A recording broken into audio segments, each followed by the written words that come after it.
Oh, it's a pig!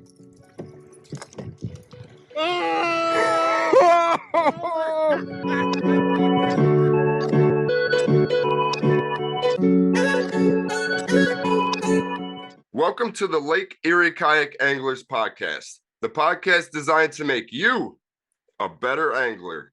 I'm Chuck Earls with Lake Erie Kayak Fishing.com. Today we have Mike McGuire joining us. Mike won the gold medal in the World Championship Carnivorous from kayak over in Torre De Moncorvo, Portugal last month. So I wanted to bring him on, introduce him to you guys, and showcase this awesome achievement that he had accomplished. How you doing today, Mike? No, I'm great, thank you. I'm glad you got home safely, all right, because you had the longest journey, didn't you? So yeah, it was great meeting you guys as well. It was brilliant. Thank you. It was definitely a pleasure meeting you guys as well. We had a lot of good times on and off the water. Before we get started, why don't you tell the audience a little bit about yourself, where you started, how you got to this point, just a little bit of details along the way. Yeah, sure, no worries. So I'm getting quite ancient nowadays. It sounds, in fact, I keep getting told not to talk about my age, but I'm actually 65. I turned 65 a few weeks ago. And I've been fishing since I was 10. So I've been fishing for 55 years. And I started as a 10-year-old. There was nobody in my family that went fishing. I wasn't one of those families, where somebody, a relative or whoever took you fishing. I just learned the hard way. I think it took me over a year to catch my first ever fish, but I don't know, I was just hooked. And then I've never stopped fishing. And initially in the UK, because that's where it was, we do a lot of bait fishing. We call it coarse fishing, but basically it's bait fishing for, carp and roach and tench and bream and some of the fish you'd be aware of using baits. And I did that for a long time. I started competing when I was about 14 years of age. I liked competitions, and I started to win a few small club ones, just tiny little things. And then a little break when I went to university, and then back at it once I started full-time work. And I fished. Well, we have lots of league competitions in this country, and then, again I fished that for a long time. And then maybe about 9 years ago, I bought this drop shot rod in the tackle shop one winter. It was about this time of year. It was coming up to December, and it was very cold. And I thought this looks interesting. I'd seen some videos, and I went drop shot fishing, for small perch. It was very similar to your perch, and I'm catching small perch. And I was kind of hooked on it, especially the amount of gear you take. So it's a small pack, single rod, and walk the banks. And it was, I don't know, it was different because in the fishing that I was doing, the fishing world I come from, the amount of gear we take is unbelievable. We have wheelbarrows and big, huge boxes that we sit on, and incredible number of rods. And it's bait fishing. You go where you're told to go. You have to sit on that position for 5 hours and catch your fish, and it's great. But this was such a contrast. And then I started to catch a few fish early on and did quite well initially. And then it just went from there. And as a result, I've just gone from bank fishing onto rental boats to then getting a kayak, and then doing some other boat fishing. And each bit is a new learning experience. And then I'm just adding species. So I initially started off with perch and pike, which we've got quite a lot of, and then on to Zander, and I love, or the walleye equivalent, the Zander, love those. And learning to fish for those in the canals. We have very small canals that have them in, and also the big reservoirs and some quite deep waters. Not as deep as Moncorvo, but as the Sabor in Moncorvo, but pretty deep.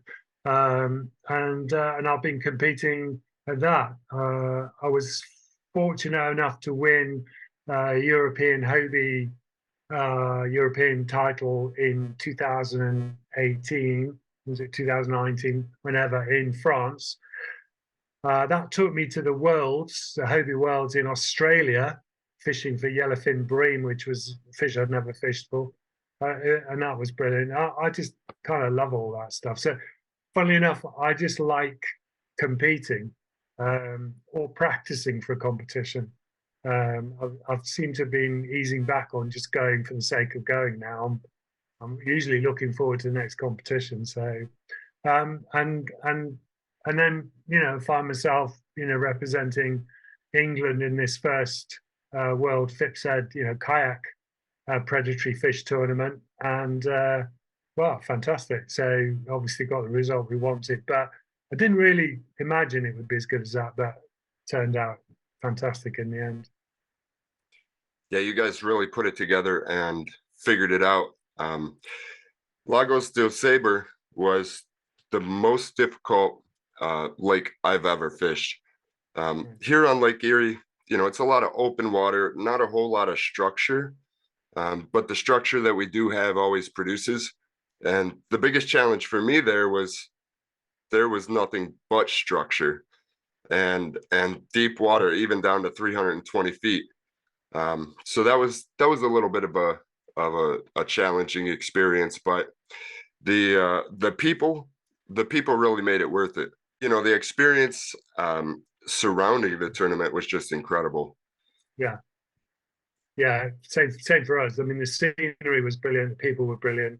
I mean, we had a two-day drive across France and across through Spain and then down into Portugal. And the drive back was a lot easier because well, driving out was easy because we were anticipating and excited about the fishing, and then drive back was easy because we did okay. So it was a heck of an experience, and me and my wife were planning on going back on a drive holiday back to the same area. I will go and fish the reservoir again, possibly in May or June, and then drop down to the Algarve, the south of Portugal. So I'm kind of looking forward to that. It's just because it's about 30 years since I've been to Portugal, and I've forgotten now what a great country it is. So I'll be back. Yeah, it's very beautiful. The people are great. The scenery is great. You guys pulled the gold medal for Team England, and you also got the gold medal for individual, which is a hell of an accomplishment, and much deserved. I watched you guys a lot on the water, just over the days, trying to figure out, why can't I get the Zander to bite? What are they doing down there? They're not acting like walleye. My sonar, I was reading individual fish here and there, but there was really no rhyme or reason where they were that I could see. A couple of times I did find a couple of bait balls, and there was one or two fish stacked around them, but as soon as I dropped my bait down, they disappeared. Yeah, well, we had a lot of disappearing fish as well. So through that bowl area, that front bit out in the front, was an awful lot of predatory barbel, and they would come steaming in, take a look at the lure, and immediately shoot off. And we didn't figure that out for a while. In fact, it was barbel. We thought it was, Zander being a bit funny, but for sure it was predatory barbel. I mean, you kind of could work it out on the speed they came at. Zander will come to a lure they can see above them and in range, but the barbel would shoot over, have a look, and sometimes come as two or three and then shoot off. And one of the advantages we definitely had was the way we were using the electronics, and the fact that we've fished for Zander pelagically, up in the water before. So we weren't fishing at those crazy depths. We were fishing over those crazy depths, but we were catching at between sort of 30 feet and sort of 60-ish, 70-ish feet. That was the zone for catching them. That's their comfort zone. And they weren't really going below that particularly, I don't think. Or certainly they weren't, interested in lures in any other range. So our approach to this event was, we knew we hopefully had some strengths, which was we would be quite good on the Zander, because we have experience of the Zander fishing in the UK. And in fact, in the week before the event, myself and one of our other anglers, Alan Robson in the team, we flew over and spent a couple of days on the water. And in that time, we proved to ourselves anyway that we could catch the Zander. And then we also had a couple of bass, only 2 bass each over 2 days, which is not a lot. And the bass were being funny and we're already migrating, I think, because there'd been a big boat competition on literally 3 days before, where 70 odd boats had, fished for 5 days and caught an awful lot of bass, many of which had been released at the launch point and were probably working their way back down the lake on the structure. So we in that practice we caught a couple, but we didn't think we knew anything about bass, and in fact we don't know a lot about bass. But was pretty sure that we would be able to catch the Zander. And so when we arrived for the official practice days, we'd had a discussion amongst the team that we would not fish for the Zander out in the front. We wouldn't fish for Zander anywhere where anybody else could see what we were doing, which makes sense. But at some point, everybody would catch a Zander in practice just to prove to themselves that they could indeed catch a Zander. And so that was that part of the plan. The other part of the plan was just try to work out how to catch a bass. And the thing that's interesting about it is none of us had caught a bass before about 12 weeks ago. So we've never caught a bass in our life 12 weeks prior. And we went to the Lake Bolsena in Italy and fished the Hobie competition there. And we all caught lots of bass, quite a lot of small bass, but we caught bass and realized how funky they actually are. I mean, I love them. I think they're going to be my new obsession. So, but we learned how easily they throw the hook, and different sizes do different things. I think that was the important lesson: is the bigger ones and the smaller ones quite often don't cohabit, and they do different things. They behave differently.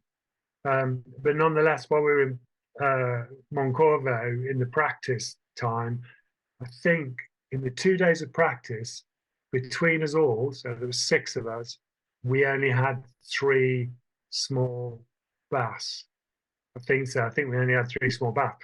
But in one of the days, we'd actually divided the lake up using the map and decided to cut it into a grid section. And each of us had gone off to a different area to report back, to have a go to catch bass and see what was up there and fish the various points and gullies and cutbacks. And one of the guys in particular and myself had gone to a particular place, a long pedal, about 40 minutes. Well, 40 minutes for me because I'm getting old, and had managed to catch a couple of small ones, or he had anyway. He'd managed to get a couple of small ones. I just scouted the area and saw how rich it was in these crazy trees that are 50 feet down, but they're standing up there. They look incredible. And you could see bass sort of moving in and out from them a little bit because we did have live type sonars with us, and so we were hoping that would pull off and that we'd learn something from that. But really, we were going to go catching Zander, and so that's sort of what happened really. So on day 1 of the competition, we set out straight out into the area out in front to catch Zander. And I had one of those bizarre situations where I had a Zander on the kayak in 7 minutes. I had my first one, which is very confidence giving. So I got that one measured back in the water. And then literally maybe 40 minutes later, I caught another one, the second one. And then that meant time for me to go bass fishing. And so I shot off to this 40-minute pedal destination down the lake. And my first cast on a weighted fluke on on one of those Debs weighted flukes. I caught a 44 centimeter bass, which, by the way, is my biggest bass ever. I know that's not a big bass by American standards, but it was my biggest ever. Bear in mind, I've only been doing it for a few weeks. So that was a heck of a start. So I was thrilled with that. And then I stuck around a bit longer, and I managed to work out a way of catching smaller bass. So we didn't really know how to catch the big bass. That first one was, in my opinion, was a bit of a fluke. I mean, we knew what we were doing. I saw it, cast to it, it took it, but there weren't many of them in the open. But I did spot that literally at 50 feet of depth on the bottom where the base of around these trees, there was small fish attacking bait fish. And it had to be bass. I mean, we'd been told by locals, no, big shoals of rudd and roach and other things, gardon as they would call them. But no, these were attacking bait balls. So it wasn't big bass, but it had to be predatory, had to be other bass. That's the theory anyway. And so it literally scaled right down to 3-inch paddle tail lure, 7-gram jig head, so really small, and dropped it all the way down between the trees, not in the trees, sort of so close to the branches. And there was also small bushes down there. And then surprise, surprise, caught a small bass straight away. And then maybe an hour and a half, 2 hours later, managed to get another one. So I had a full card. One of our other anglers had come in and told me that there was some question about one of my Zander from earlier. They were struggling to see it on the measuring board, whether it was legit or not. And it might be disqualified. So I thought, right, I need to go back and try and catch another Zander. And so I shot back. I say shot back, it took me 40 minutes. And managed to get another Zander just before the end. But actually, the first one wasn't disqualified. The third Zander was an upgrade. And so kind of ended kind of day one. I think I was the only one with a full card. The thing I will tell you about these Zander, which is kind of giving it away a bit, is we can see them on the sort of live scope and stuff. But for me, I use a combination of my low rants and the A scope, so the regular 2D, because that's putting out a bigger footprint area. So I can see a Zander's coming in from behind or anywhere else. Whereas normally when you're using forward-facing live scope type sonar, you're typically sweeping and sort of looking in that way. So you're typically looking out to where you're facing. So you need both to be able to pick up what's going on. And then what you do is, if you find one comes into the cone, and you don't know if it's a Zander or predatory barbel, but you treat it as if it's a Zander. Basically, you then drop fast. So, which is why heavy jig head, sort of minimum 30 grams, but 30, 40, or 50. If it was windy, you go as big as 50, sometimes bigger. You get it as straight down as you can into the cone, and using the A scope or using your live scope, you bring it and stop it above the fish. So anywhere from sort of 2 foot to 5 feet above it. Bear in mind that water was so clear, they can see a long way. And so they're looking up at it. And then, I don't know if I should say this, I will say this. The trick that we have, which nobody else seems to be doing, is that we actually don't move the lure. So we keep it rock still. Now, what people don't realize is that, in a kayak or in a boat or anything, there's no way you can keep anything absolutely still. So just the action of your hands, the boat rocking, there's still movement going on. And so your lure is still doing that. And in my head, I always think of Zander. Maybe walleye are different. Zander are really lazy fish. They predominantly feed at night, and during the day, they're having a snack or they're picking up stuff, but they're not generally hunting. There are times when they come on the hunt, but generally they're not. And hence, they don't want to put any effort into having a go at anything. So if they see, a free cake or free bar of chocolate sitting there, yeah, go on. And it's not trying to get away from them. I think they'll have a go sometimes, and I think that's what happens. And so we don't do all this fast action reaction stuff. Don't get me wrong, I know that works, and we do have times when it works for us. But generally speaking, we go for rock still, just hold it still, and then you wait until you get a massive bang, and you will get well, sometimes it gets a tick, but in pelagic, it's typically quite a bang, because once they decide to hit it, they hit it hard. So that's the Zander thing. But the Zander fishing over the next couple of days got harder and harder. And so some of our team who we all equally skilled on that front, didn't always get their Zander. They got one, or sometimes they got two, or it took an awful long time. And hence they didn't get an awful lot of opportunities to go kind of bass fishing. And so it goes on. For me, it was like a miracle. It's just one of those things where everything just went my way. So day 2, I went out. Guess what? I got a Zander within the first 10 minutes of going out. But the next Zander took over an hour and a half. So it felt, it was getting harder already. And then I shot off to my bass spot 40 minutes away, and managed to winkle out three small ones. And again, that weird thing happened where, which wouldn't be allowed in American rules. I managed to catch, on that day, I caught the same bass that I'd caught the day before. And you could tell because its tail was so distinctive and it had a body scar. It was the same fish. How that could happen, I have no idea. Because the area was the size of a football pitch, and there was lots of these small bass around. How on earth you would get the same fish? How would it be interesting, having been dragged up from 50 feet on one day and released, weighed, measured, released? How on earth it would do that again? I don't know. What are the odds of that? And I know in your rules that wouldn't count, but that wasn't in these rules. So I got a full card again at the end of day 2, and I headed back. So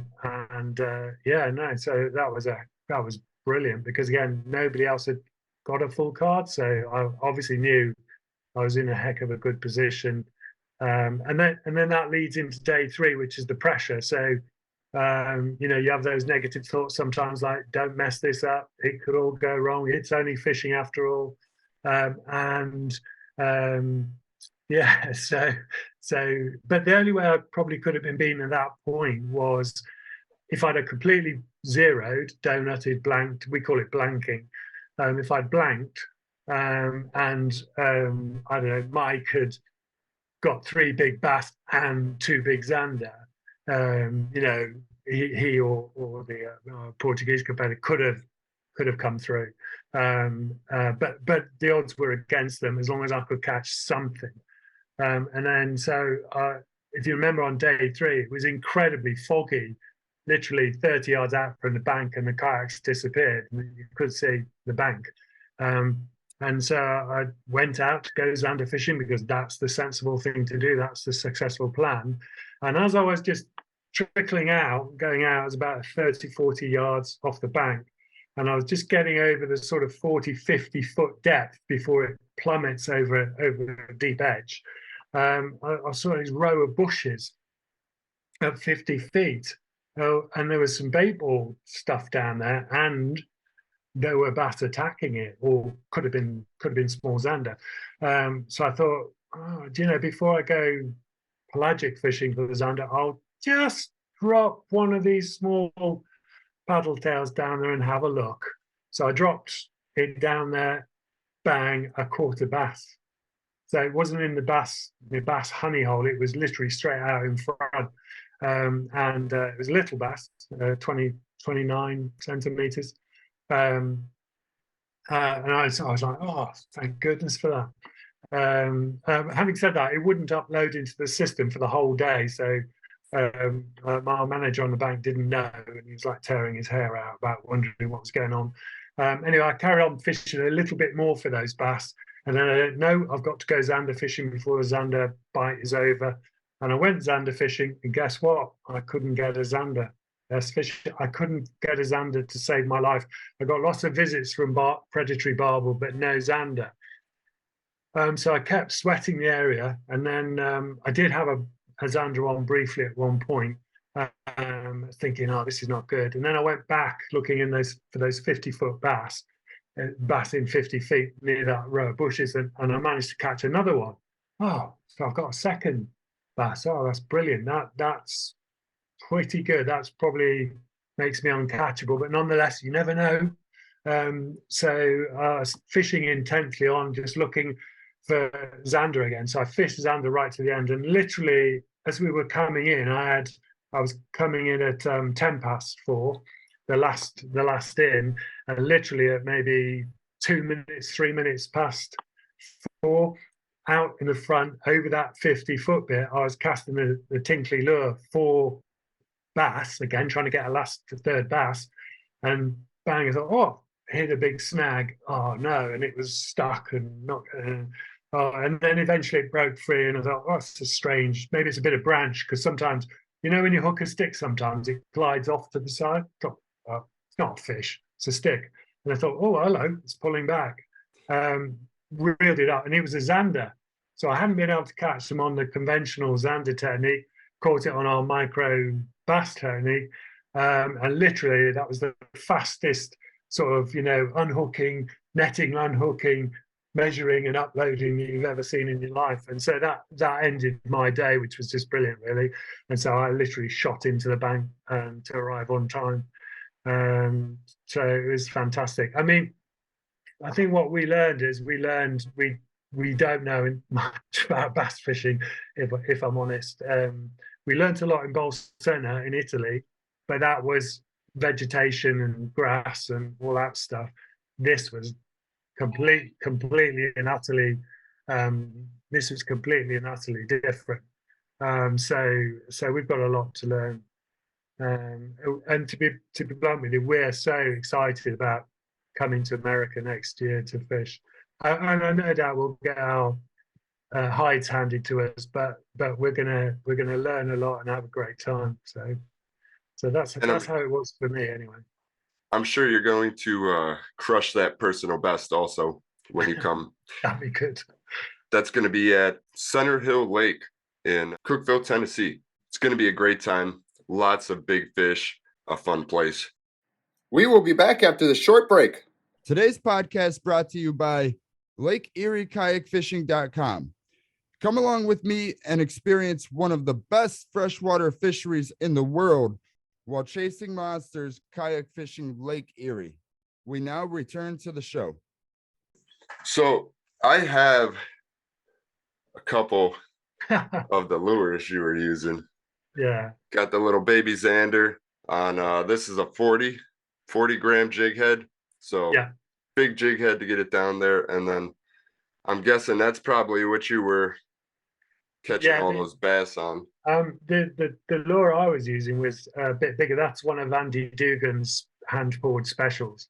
And he catches Zander on that massively in the UK. Particularly that first one that he showed, which is sort of shaped like a baby Zander. Because they love eating other Zander. Zander love eating Zander. There's no doubt about it. The one I was using a Z-Man jerk shads in 5-inch, the elastic one. That's what I was using. I did have one on a different small paddle tail as well. Other than the very, very last bass, which was on a tiny 3-inch paddle tail, not dissimilar to those. I don't think it would have mattered too much what it was that. But when we're pelagic, you want it to be quite a decent sized bait. So, by the way, 5 inches is quite huge for us. We don't normally fish big baits. We're quite finesse. Even for quite big fish, we tend to fish quite finesse. But the 5-inch Z-Man, it's just brilliant. It's proven in the UK and it worked there. So no, it was all good stuff.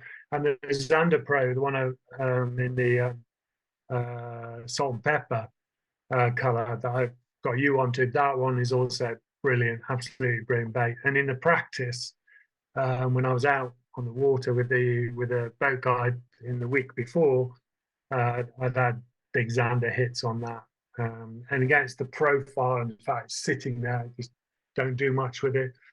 Don't even, it's everyone's wants to move it. I mean, don't get me wrong, you could do an occasional lift and a gentle lower, but try not to move it. And it's still swimming. It's like finning, you know, like a small fish that's sitting there is always finning away.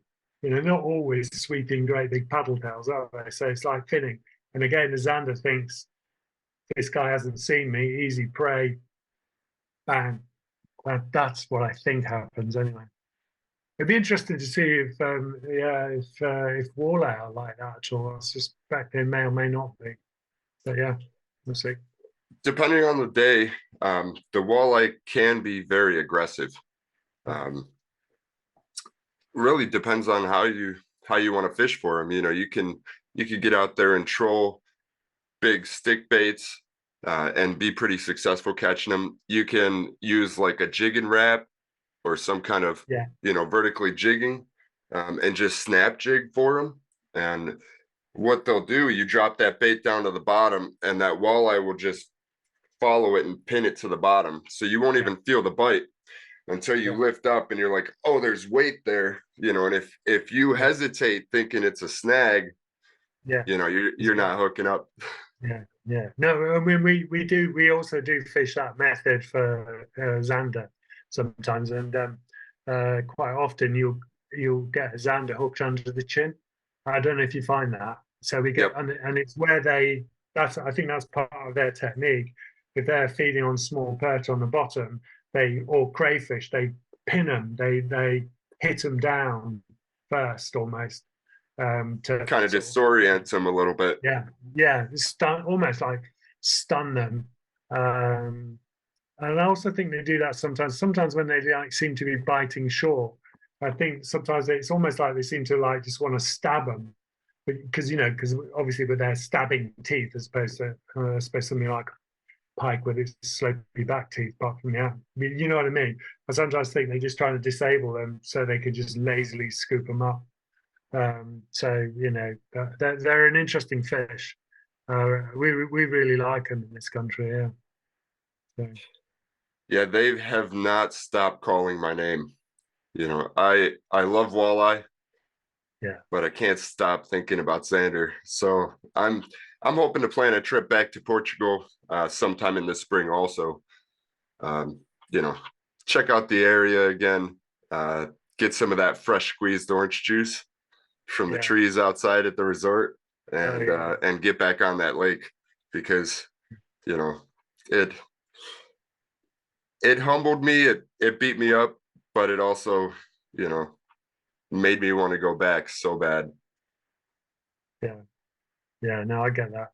I'm exactly the same. If I have a problem with a lake or in a competition, I quite often go back the next couple of days to sort it out. You know what I mean? It's like it's a bit of a problem when it's a couple of thousand miles away, but you know what I mean. It's like I've got to get it sorted out, otherwise it just bugs you forever. So right. Yeah. So again, it's like our team will be seriously excited about coming to the US. I'm hoping we're allowed to bring 2 teams again. I don't know how it's going to work out, whether it's going to be 1 team or 2 teams, but we'll see. Yeah, that's going to be very exciting. I was standing on shore. I was the first out on day 3. So I had to be back in at 4. I think you were in at 4:05 or 4:10. And I was standing there accepting defeat. And I look over and you're on your way in, and boom, next thing I know, you got another Zander. It's just incredible. Yeah, it's just sometimes it goes your way, doesn't it? I mean, I've been on the other side of it. I've been, on that thing where you can't do anything right, and somebody fishing next to you will catch 2, and they seem to be using the same lure, the same gear. Sometimes they are using the same lure, the same gear, presenting to what looks like the same fish, and they will catch a new one. And sometimes that kind of happens. I mean, don't get me wrong, I'm not diminishing all of our skills or anything. We all know an awful lot about how to do it, but there's a bit about fishing which is, if it was, you know, what's that they say? If it was easy, it'd be called catching. It Right. isn't called catching, is it? It's like, if you imagine that, if you could predict it every time, we wouldn't go. I wouldn't go. It'd be boring.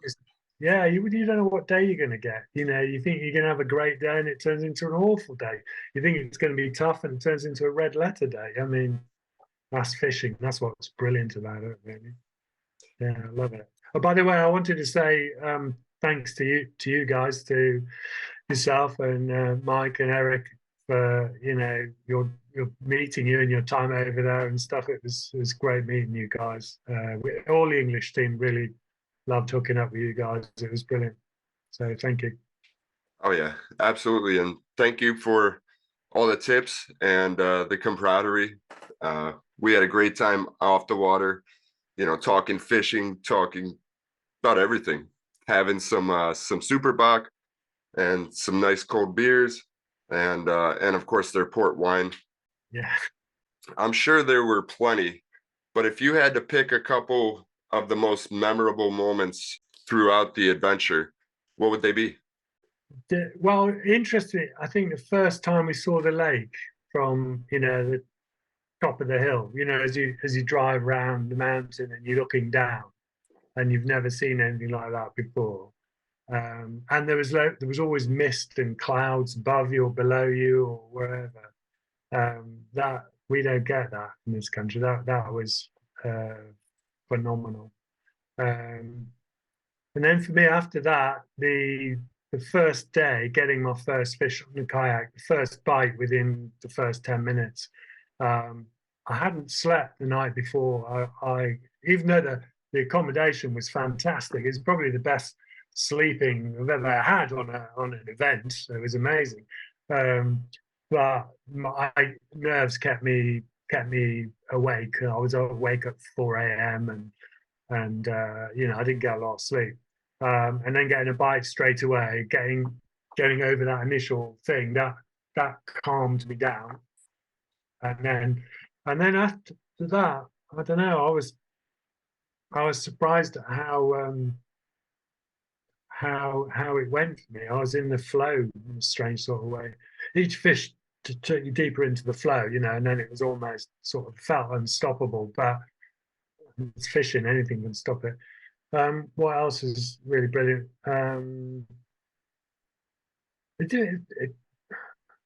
Yeah, the competitive side of me comes out, because I always think I'm not very competitive. My wife laughs at me because she knows that's not true.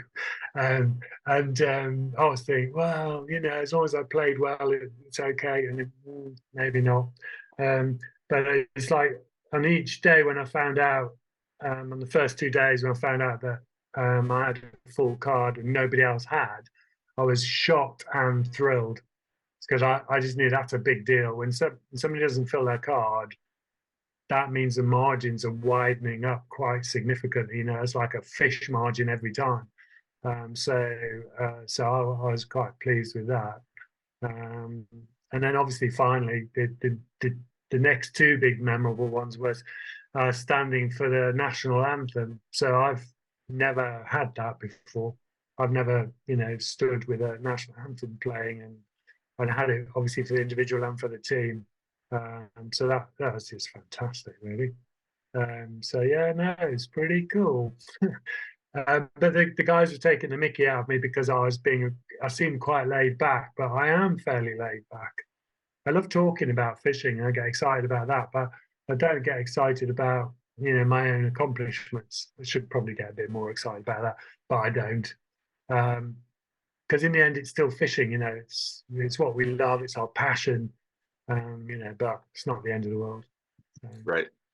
You know, there's a saying that says, you earn your trophies in practice. You only pick them up during the competition. Yeah.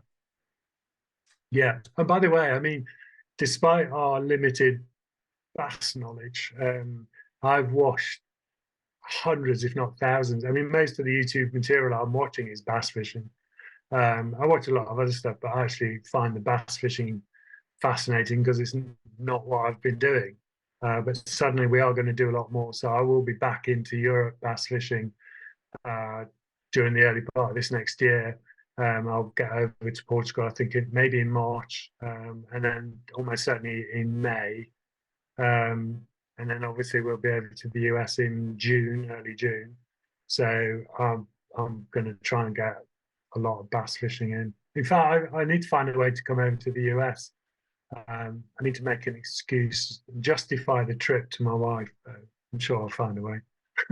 I would say I'm definitely, like all of us, I'm a learning machine. I just, the day you stop, the day you think you know it all, time to kind of quit, isn't it, really?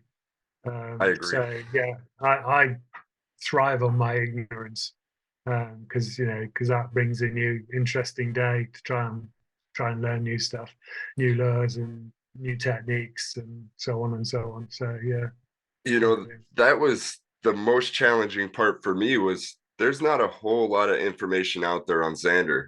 I mean, there's Zander Pro on YouTube, and I watched pretty much every episode of that. I found a book on Zander that I read. I found a couple of scientific documents on the Sabre watershed and when they put the dam in and everything. But at the end of the day, it just wasn't enough. And I was constantly just trying to make adjustments and try to figure it out. But what it comes down to, I mean, fishing is a lot of confidence. If once you get that confidence, you catch a fish, this is actually working, versus when you're not confident and you're like, all right, 5 minutes went by, that's going, this is going on. Yeah. It it's like, I mean, one of the things that Mike Elsie told us after the game, after the event, because I asked this specifically, how do you fish the trees? How do you fish a tree for the proper bass who are actually at the bottom and they're tight to the tree? How do you? Because I had some bigger bass pop out and have a look at the lure as it was traveling down in between the trees, but that's not there. They weren't comfortable there. You needed to be at the base of the tree. And I think he learned you had to be right at the bottom. And I know he said, well, I'm thinking, well, how do you fish down there without just being snagged up all the time? And we actually had the gear with us to do it, to drop a Texas rig down there, fished weedless and, or a shaky head. We had all that stuff with us, but we didn't have the confidence from having done it to do it. It's almost, once you're in the competition, you haven't got so much time to learn anymore. You're just desperate to catch. And like you say, you go, change this, change it. And so for me, us getting onto those small bass was because one of our guys, Mark Radcliffe, had literally done that. He'd gone off the beaten track to do it, and he just off his own back gone, all right, it's a bit deep at 50 foot, but what if I could get a 7 gram down there and just see what those fish are? And he caught 2 bass, 2 of the small ones, quite quickly, and then left it. This was on practice day 2, and then left it. And so that was the learning, that was the insight. There was a confidence that you could do that. And then the first time I did it properly and caught, so that definitely sealed the deal. That's a thing. Because I've always said, first you get an idea, then it becomes a theory, and then ultimately it becomes a pattern. Because I'm not keen on people going, oh yeah, this is the pattern, you got to do this. It's like, well, it's not a pattern until you can repeat it and replicate it, isn't it? Right. So a lot of people jump to conclusions too quickly. So it was as it develops. There's one. It was like it just built up, and then the confidence got high. But then again, on my 3rd day, I didn't get a Zander in that first couple of hours. Well, I say that more than that, 4 or 5 hours fishing out the front there, I couldn't get a Zander. And yet, in theory, I should have been able to do that, but I couldn't. They were wary, or they moved. The wind had turned around, hadn't it? It was banging down the lake. It's possible. I don't think it was pressure. I think they moved off. I think the bait shoals had probably gone on the wind and they followed them, and we didn't know where they were anymore. So, but again, that's fishing, isn't it? So, you know, Right. That's what makes it fun. it is. After the award ceremony, I mean, that was incredible. And that must have been just a phenomenal feeling for you and you know, for everybody else that managed to get some hardware and you know, kind of cap off what we were doing there. So after that, obviously we met up. You guys headed back home and took the journey back home. Why don't you tell me about that ride back home after the success? So we kind of it's a 2-day drive for us. So you know we drove all the way up through across Spain. And by the way, if you've never driven it, driving up through the mount where we were in those mountains carry on because there's the mountains separate Portugal from Spain, and the mountains, and we saw lots more lakes and dammed rivers and stuff.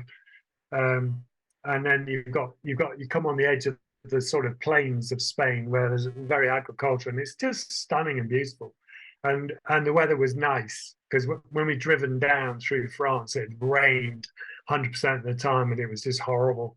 But going back, being winners, and just being able to talk about it and just it made the journey go really, really easily, to be honest.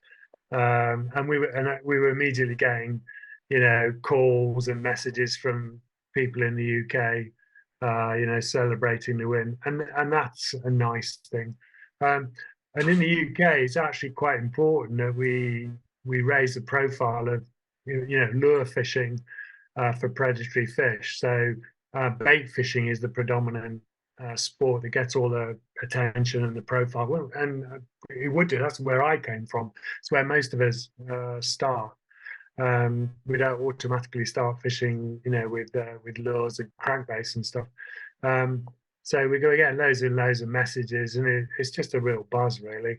And the drive back was great weather, and we just it was it was nice. But I have to be honest though, I was also exhausted in a strange kind of way. I'm not sure it was like totally physically tired, but you're sort of drained. You don't realize how much you're on point when you're fishing in the competition. You know, you're trying to work out what's going on and will these fish to bite and doing all the things you do. It takes out a lot more, and it gets 100% of your attention. It always makes me laugh when people, you know, you say, "Oh, you go fishing. Oh, that's nice and relaxing, isn't it? Do you do that to relax?" And it's like, well, no, I do it to recharge, which is a different thing, to recharge my spirit. But no, it's not relaxing. If you relax, yeah, you're an angler of some sort, but you're not my kind of angler. Do you know what I mean? You're not a hunter. You're not hunting. You're not going for it. So I was when we finally got home, I did nothing for 3 or 4 days. I just couldn't do anything. I was just shot. So yeah, Try to recoup the feeling. It was great. Oh yeah, I can imagine. I mean, I was so excited for you guys and everybody else that won. You know, it's one of those things when you're a tournament angler and you do poorly, you're going to be frustrated, you're going to be upset, but it's important to remember that you're upset at nobody but yourself. Yeah. You know, so you don't want to portray that onto other people and bring them down, you know, because at the end of the day, we're here to lift everybody up, you know, congratulate and just showcase and you know, adjust personally. Which I did a lot along the way. Yeah, it was just an incredible feeling. Yeah, I'm sure. Yeah, no, yeah, you guys made such an amazing commitment though to come all that way. Wow, I mean, because it must have taken you out of action for nearly 2 weeks, really. You know, with your travel time and and the travel time back and reorientating and so on. So yeah, it does take a lot of commitment as well, doesn't it? But what a great privilege to be able to go to places like that.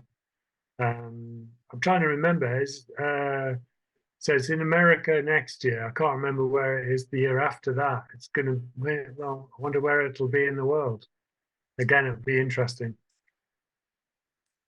I want to say somewhere in Mexico. I think I saw Mexico. I've never been to Mexico. I've just got all the television images of Mexico. So I'm not quite sure what to expect.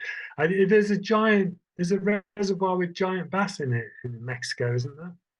It's on the border with Texas. I believe so. What's the name of that? Yeah, I'll have to look it up.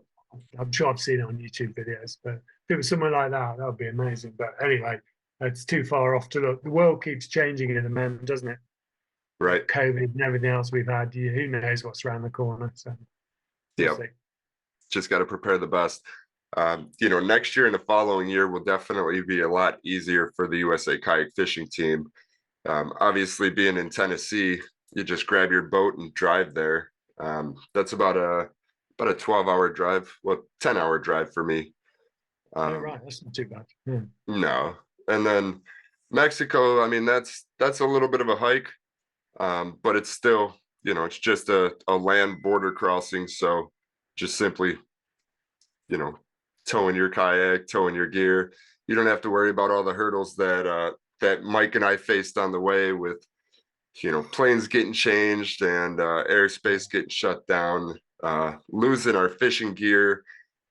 Transportation company got lost along the way and didn't get our kayaks there. So Native Watercraft Europe pulled 2 more and they expedited them. So we planned to have a few extra days to dial in the lake, which didn't happen, but that's kind of how it goes. You got to roll with the punches. Yeah, but to be honest, that was tough. I mean, all of that just wrecked your yeah. No, I have to be honest, it's worse than that. I mean, that really scuppered you a little bit, to say the least. You needed time on the water. I mean, the fact that I'd gone the week before and gone out on a boat was one of the critical factors for us, because I knew we could catch the Zander, and that's really important from a confidence point of view. The fact that we had our own boats fully equipped, our own way, all our gear perfectly how we like it, because we dragged it there. The electronics we were using was again to our advantage. And also our kayaks, I mean, they're Hobie kayaks. We all had Hobies. They're fantastic for a fishing platform. I'm not sponsored. Nobody gives me anything for free. I use the equipment that I want to use, if that makes sense. Don't get me wrong, there's some things I wouldn't mind a bit of help on, but generally speaking, if I'm using it, it's because that's the stuff I want to use. Right. So yeah, but what an advantage we had by comparison. The only slight disadvantage we had was we don't know how to catch bass, and certainly not big bass. We don't know really how to catch them. We kind of lucked on a small technique that worked in that event. We didn't luck it. We found it because we had a plan and we found it. No, I shouldn't say we lucked it. We found it and then we, pushed it home. But your trials on getting that is awful, just terrible. Yeah, I like to say, it's not about the situation or the problem at hand. It's all about how you react to it. Yes, yeah.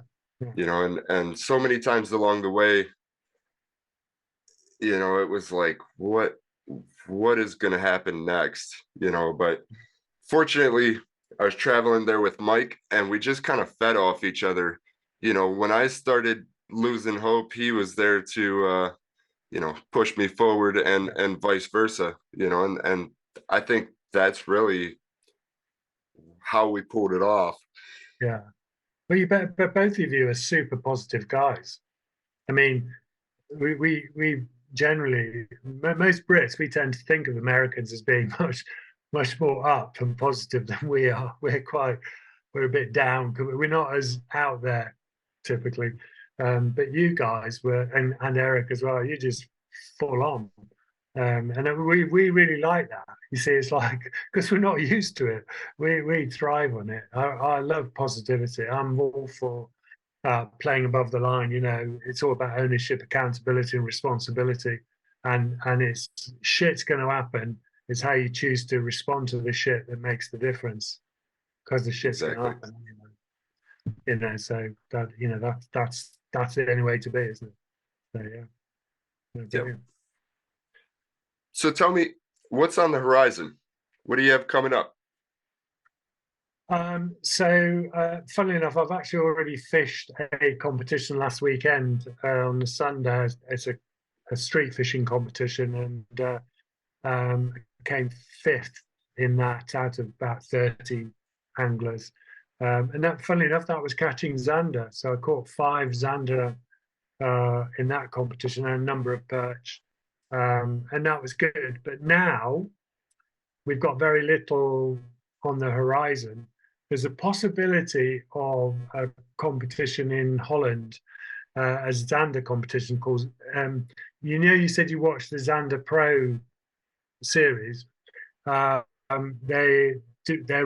now, rather than have just sponsored by the brand teams, they're looking at opening it to also have a guest team that's independent anglers, if you like. And so they're running a competition in several competitions, one in Sweden, one in Holland, and one somewhere else. I'm not sure where the other one is. And the winning boats from each of those will also get into next season's Zander Pro competition. And so I think we're going to go and fish that. And again, part of the attraction for us is we've fished in Holland quite a bit. I say quite a bit. No, we've been there maybe 8 times. But the locals know the waters inside out, and they're vast. I mean, they're actually almost the waters you fish are more on the US scale of big waters, because we only have tiny waters here. And a place called Holland's Deep, and the Halving Fleet it's called, and it's full of Zander, pike, big perch, very big perch, sort of 5 pound up to 5 pounds. You know, in fact, 6-pounders get caught in March every year. Wow. But this Zander competition on, so we're going to go fish it, I think. And it's not, we won't have any chance to beat the locals, but we do know how to catch Zander. We just need to be fortunate on locations and get into the right places. But that's how you learn, because the only way you learn in this game, I think, is to compete. Time on the water pleasure fishing doesn't, you can learn so much, but you get an acceleration when you see what other people are doing and what their results are and where they fished and how they fished. So to me, competing is the way to go.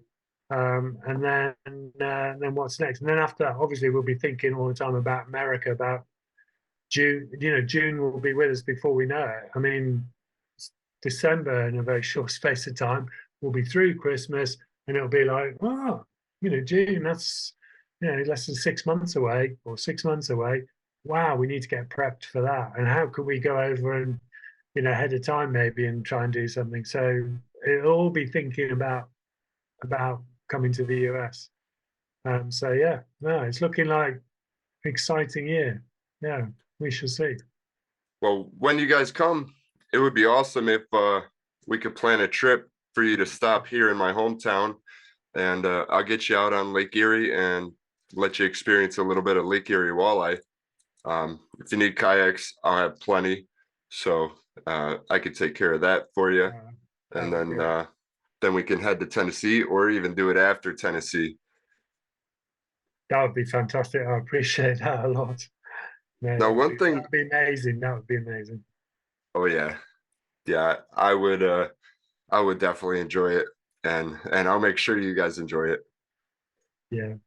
No, that'd be Um, cool. By the way, the offer is reciprocated. You know, if you get over to the UK, we've got season constraints on the Zander. Well, we on the reservoir Zander we have, but if you know if it coincided with that time, we get you out on there, and it's not as grand as it is in America or even in Portugal, but we get some pretty big fish. We get you know, we can get them up to double figures. They're big animals, some of them. But yeah, Sounds like fun to me. I'm always up for traveling, and now after this, you know, I'm addicted. I wanna fish all over the world, wherever, whenever, however, you know, meet Oh, yeah. more people like you, hang out with good friends, Yeah, and just live life to the fullest. yeah, yeah. I have to be honest as well, is I would recommend trying to find a way to get to Holland. I mean, to be honest, either Holland or you know the Scandinavian countries, Sweden. You know, the fishing is kind of unbelievable, and it's you know it's different, isn't it? It's always different in another country. It's Right. that's the joy of it, isn't it? So, brilliant. Thank you. And before we go, I just want to touch a little bit on the street fishing competitions, because I found that a little bit interesting when we were sitting around the table talking about it. So street fishing. So in fact, myself and a team of with two other guys who are in the England boats squad, Kevin Cox and Thomas Hunt. We were fortunate enough to win a Gunky, or is sort of a Gunky is a brand street tournament. It was a 2-day competition. In fact, the trophy is up there about 3 years ago. And street fishing in Holland and places like Holland, they have lots of canals in the cities. So in Amsterdam, Rotterdam, I mean, you know, Holland is mostly underwater. If it wasn't for the canals, and um, and so it's fishing the canals, and they're not very big at all. They're barely the size of a small road.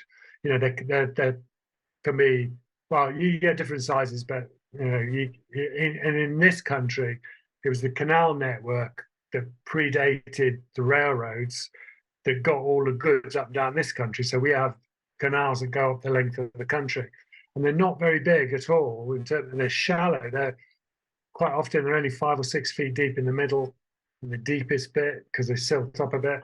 But we have perch, zander, pike.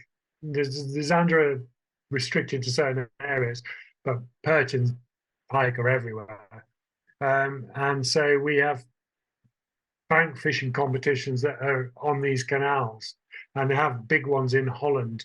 And it's a lot of fun. It's just mobile, you know, pack on your back, your net, couple of rods, and off you go. And it's the same thing. It's measure, photograph, immediate release. So it's all catch and release, catch, photo, release.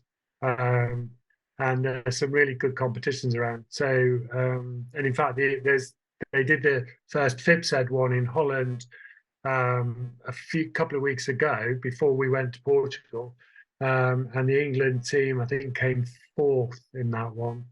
I think probably should have come 3rd, but they had a fish that went missing because it was an app, and they had a zander that didn't seem to upload, and it wasn't spotted until too late. So, but they did really well, came 4th. So that's going to keep growing as well. And that was an inaugural one. So it was the same as the kayak. It's the first time FIP CD had actually done it. So and I think the next one they're going to do is in Italy. I'm not quite sure where that would be. But fishing, street fishing in the UK and Holland is good. Is good. It's just another variety. So I spread my fishing between street fishing, kayak, and boat fishing as well. No, not bass boat scale, but smaller boats than that. But yeah, Didn't you fish the Predator World Championship about a month prior. Yeah, I did in the Czech Republic. Yeah, again, that was my first sort of World Championship type stuff, and that was interesting. We our team, England. So there's a bit of backstory to that, if you're interested, which is, oh yeah, the last time it was fished was I think it was in the UK. Is it in the UK? Yeah, it was in the UK. And so it was on our home waters, and I wasn't in the team at that time, and I didn't kind of make the grade for that, and the team got possibly a bit overconfident, and ended up coming stone last on their home water, and it was deeply embarrassing. Like proper, real problem. And that was our first comp. And so, the England team status in the world rankings was like, you couldn't get any lower. It was the lowest of the low. And so going into the Czech Republic is with a completely new team, really. Pretty much the ones who were fishing were all completely new team. Again, that was a similar challenge. You haven't seen the water. It was very similar. In some ways, it was a big dammed water, but it was fishing for a perch and zander, and it was quite going to be quite tricky. And and there was 16 countries, 16 teams in effect, and I think after day one, our team were 10th, and they're thinking, no, they were 12th. On day two, they actually finished 10th, but slipped back cumulatively to 13th, which is a bit weird, but it's just the way other boats performed. And by the way, there was a US team there as well. And then on the third day, we had a boat swap out. So our reserves came in, and myself and my partner were the reserves. We didn't fish the first 2 days. So we stepped in for day 3. And me and my boat partner, we had a brilliant day. We came 6th out of all the boats, out of 30 odd boats, and helped bring our team into 4th position on that day, which shot us from 13th up to 9th, because we were after a top 10 position. So we came into the top 10 based on that last day. And that, believe it or not, the feeling was almost as good as winning. It was because we were coming from such a bad place. We were so thrilled. I mean, it was just brilliant. And we managed to catch 32 perch on that third day between my boat partner, and what a fantastic competition that was. That was, and again, we didn't know the water. We misjudged it. We thought it was going to be a zander competition, and it wasn't. It was a perch competition, and we didn't work that out until halfway through day 1 of the competition. We suddenly realized, no, our training had taken us in the wrong direction. I think the US teams were fishing for zander, walleye, and in fact, on their last day, they caught a lot of them. I think the last day, I think they had a boat blank on day 2 or something that hurt them badly. But on day 3, one of the boats had 10 zander, and the other one had 4, which is amazing. But they were probably the only team that actually managed to catch zander, funnily enough, in any kind of numbers. But as it turned out, it was a volume perch match, and the perch multiplied up. I think the 32 zander that me and my boat partner caught was more than what 10 zander were worth. By the way, the point scoring system is completely different. They actually multiply them by the size. So it's 60 by 60, and that's the number of points you get, or if it's 60 centimeter. So catching bigger fish normally gives you an incredible multiplier. But but because so many perch were able to be caught, they caught it up. We caught it up, so it's good. But that was a huge experience. And again, it was a massive trek dragging our boats across Europe. But it's fishing. Yeah, Right. I'm enjoying. It's good.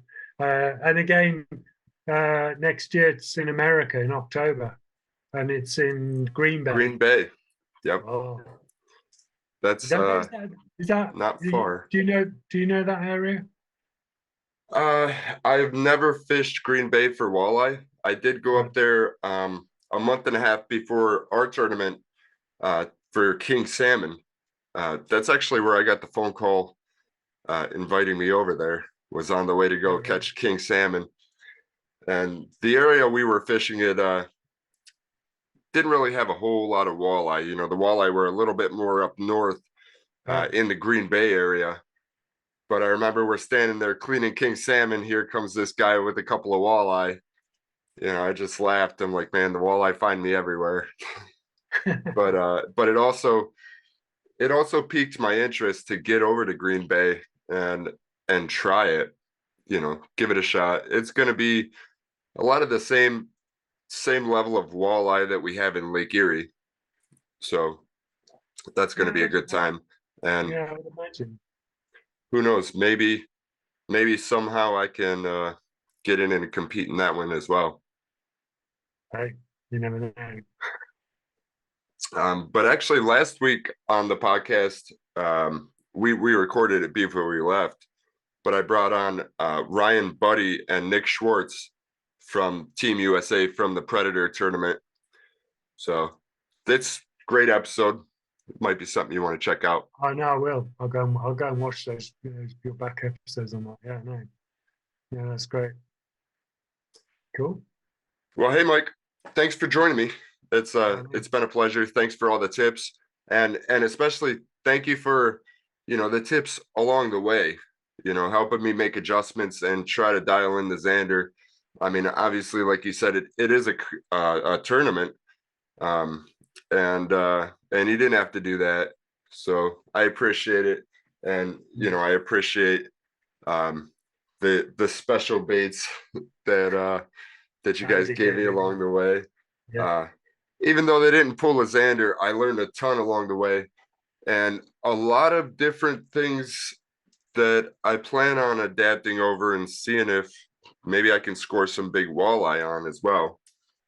So at the end of the day, it's not one technique that makes us successful, right? It's having all these different disciplines in our toolbox that you can fish the conditions and you can reach back and grab something and say, you know what, this is probably going to work because they're acting this way.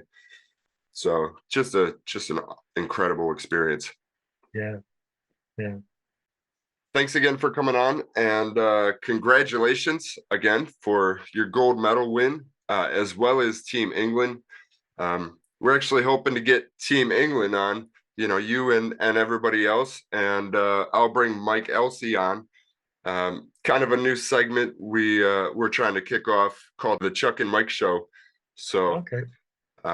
Talk to your guys if they're interested in doing something like that. We can get back on and talk some more fishing, continue to promote Team England, Team USA, and this incredible thing that we got going on with FIPSID.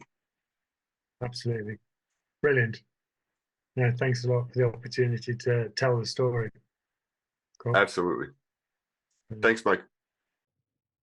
Hey guys, thanks for listening to the show. Don't forget to leave us a review and subscribe to our podcast on your favorite podcast listening app.